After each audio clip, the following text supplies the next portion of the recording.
Right, we are recording. Hello to anybody that might be watching this on YouTube. Welcome back to the channel and welcome back to this particular series where we talk about like internet related stuff and people. But yeah, maybe call it Kez's commentary or something. I don't know, we'll nail an intro one day. But anyway, thank you for joining us. We are live on Twitch also, so if you would like to get in on the Q&As afterwards and any follow-up comments, come and join us, Cloudsurfer69. Today we are going to be talking about the internet's youngest flexer. Flexer just basically means somebody that shows off their money.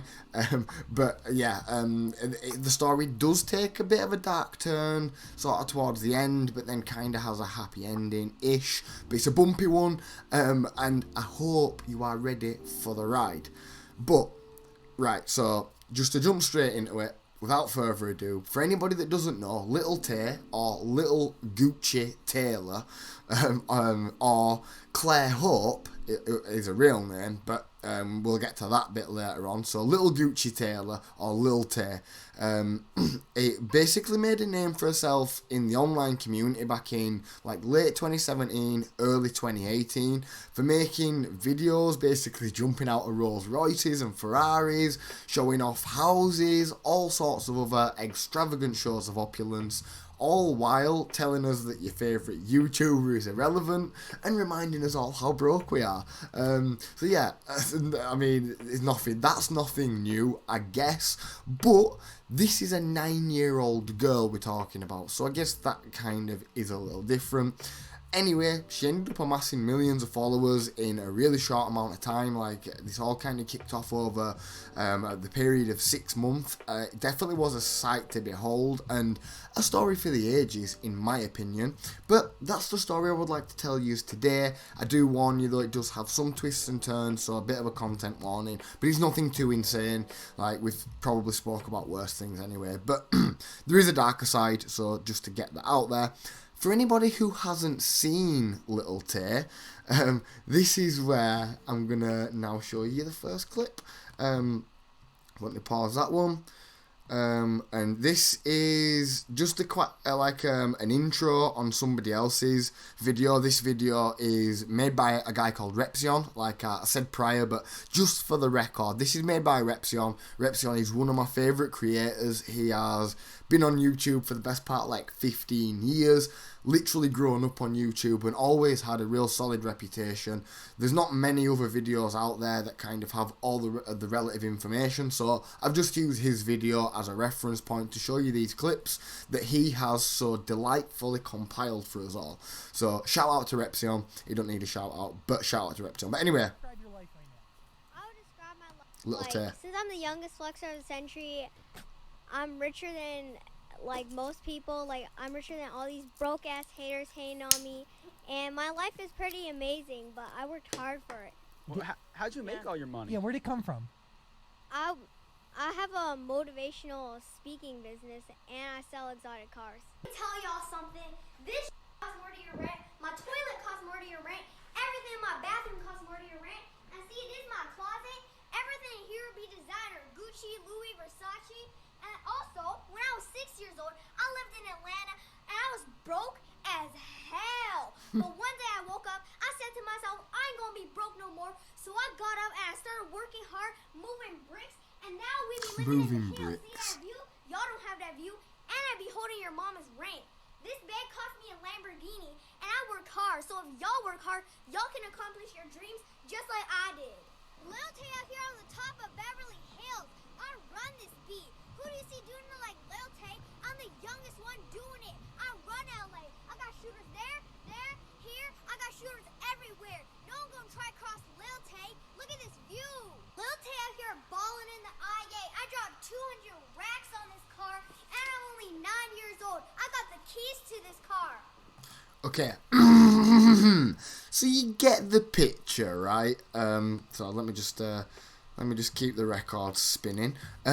Right, so these were basically like the first kind of clips that were coming out about her. Like, and as you can see, it's obviously eye-catching to say the least.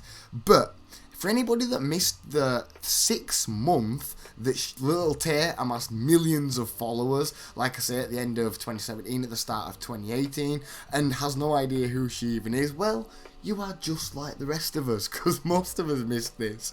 And not much is known about her early days, and at age 9, let's be fair, we're still talking about her early days, but her videos, like I say, was eye-catching, and to anybody that watched her braggadocious persona, combined with exorbitant displays of wealth, then the added layer that this was all coming from a 9-year-old girl, like, not many people had really ever heard or seen anything like it, so she quickly became the talk of the town.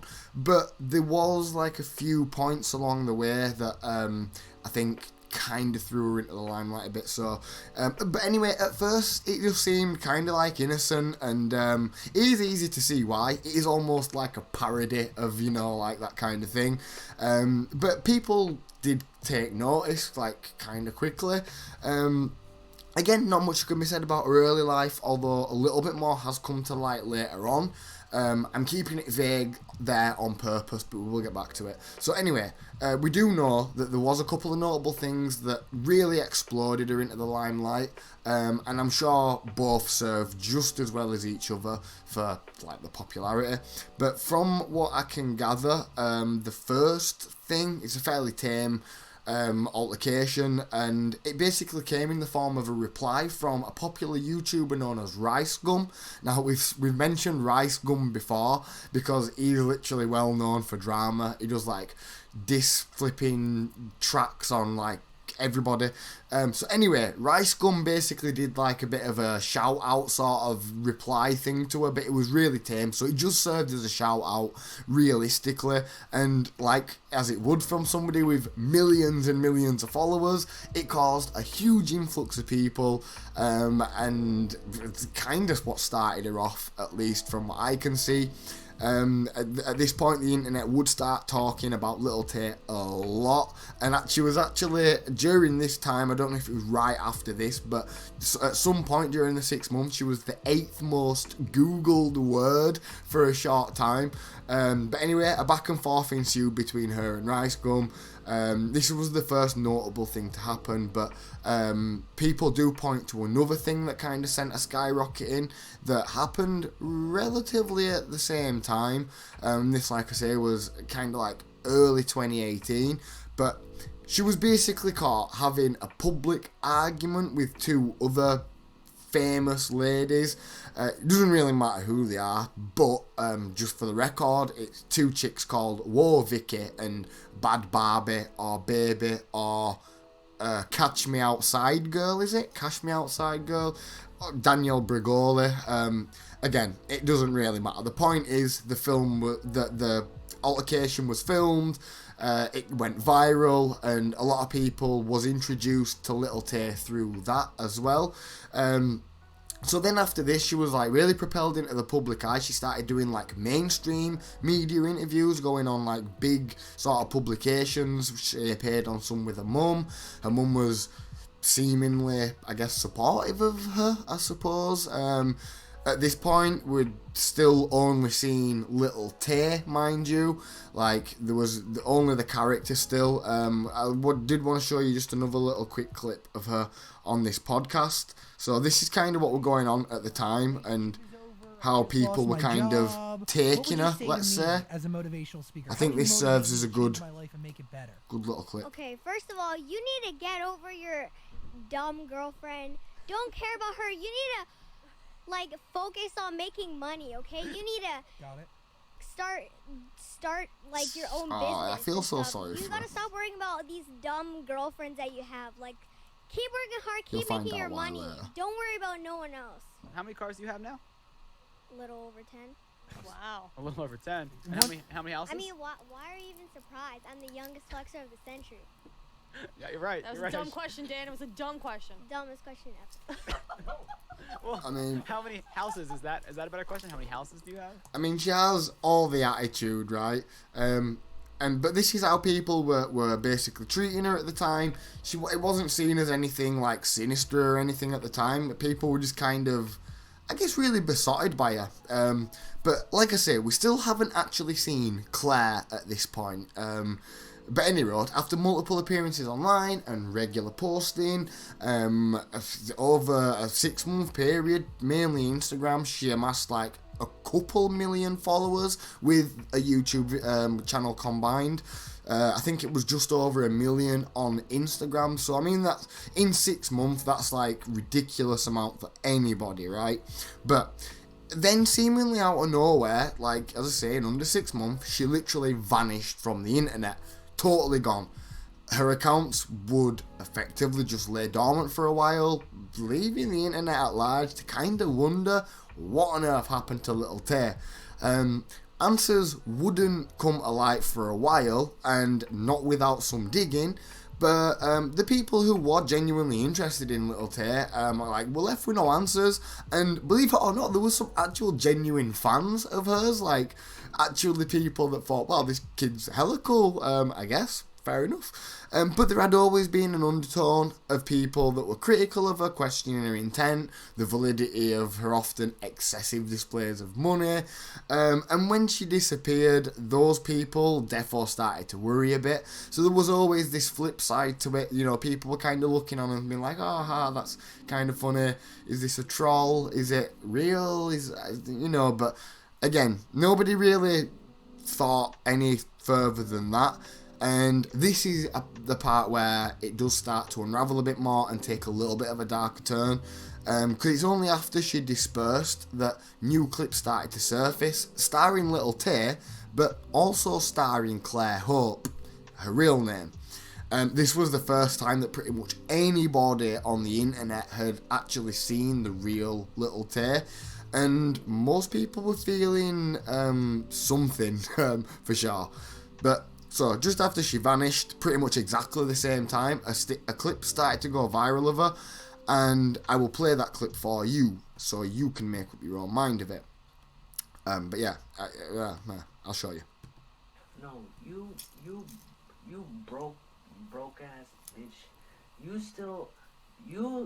out here, out here like with your irrelevant ass.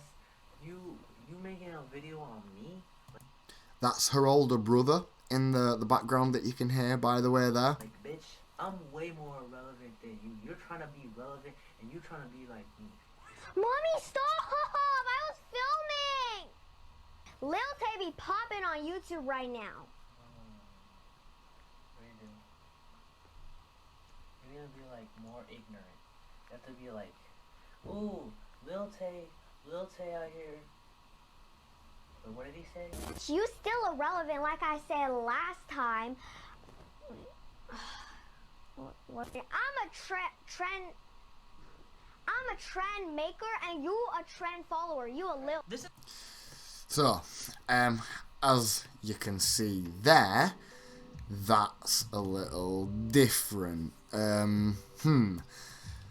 This basically confirmed the fears of many and raised the fears of many more. As you can imagine, the internet went on a frenzy and the hashtag #SaveLilTay started trending. And yeah, I mean, this is where it does get a little wild, but we do have a possible happy ending. But again, I will leave that ultimately up to you to decide. So at this point, Lil Tay still hasn't been active on media for a while.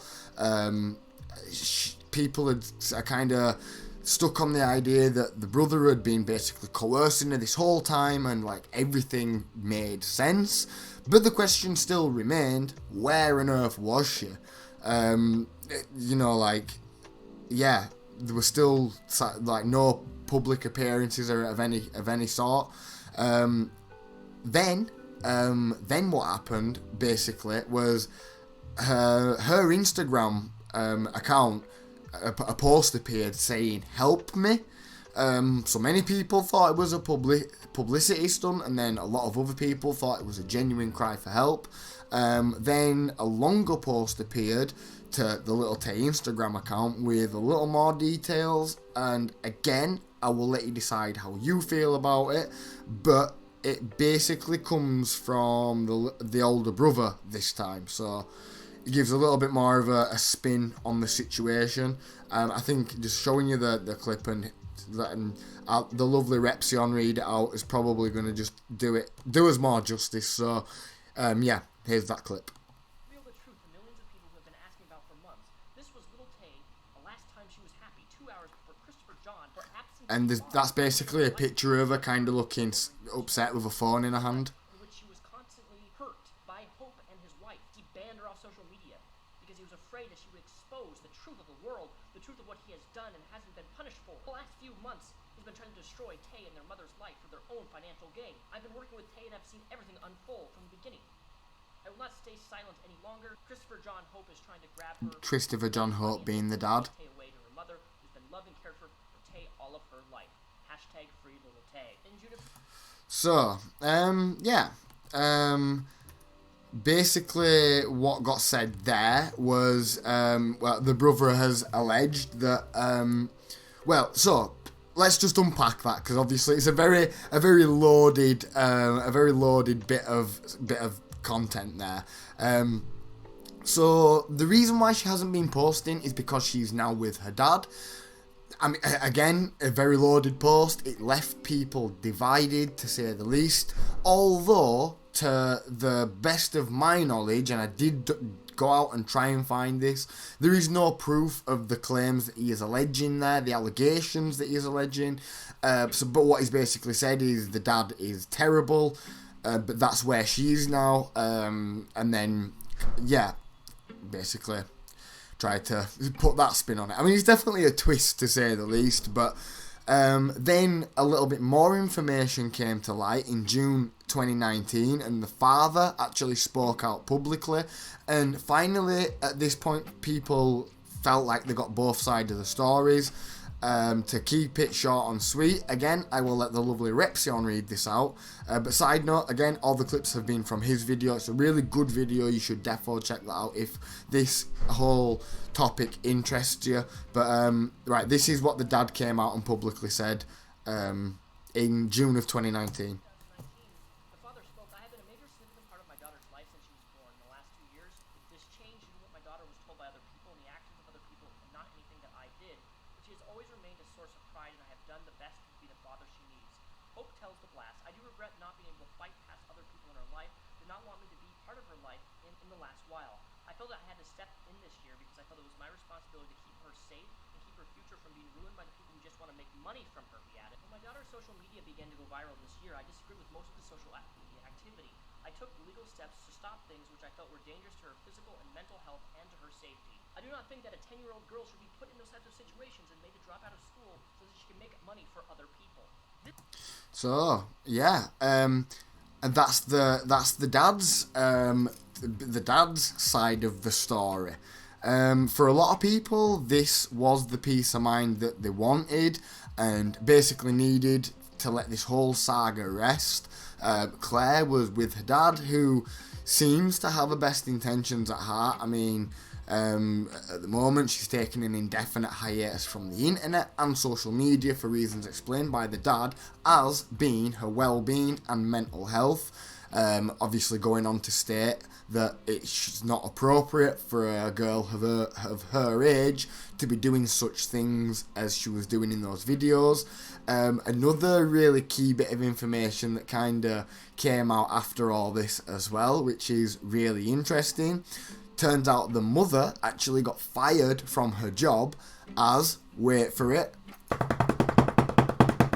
a luxury real estate, luxury real estate agent. That's right. Yeah, she was a luxury real estate agent. So all these houses and cars and stuff were basically from that. So yeah, I mean, can you imagine trying to sell one of these expensive houses that you own and it showing up in a Lil Tay video? Oh man. The brother has since gone out and tried to smear the dad's credibility, tried to expose him, but as of writing, nothing in regards of evidence has actually been presented. So as far as anybody kind of believing the brother who due to that green screen clip coming out about him, already has a very questionable reputation in the eyes of many. Most people kind of see this as a fitting end to the story.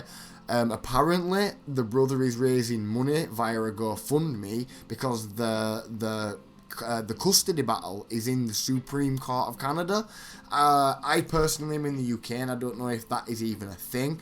In the video that I've watched about this, he doesn't know if it's a thing, and he basically reaches out to viewers and says, is that a thing? So feel free to leave a comment if you're watching this on YouTube, and feel free to let me know about how you feel about this on Twitch, if you're watching this on Twitch. But yeah, as far as the story goes, that's kind of how everything unfolded.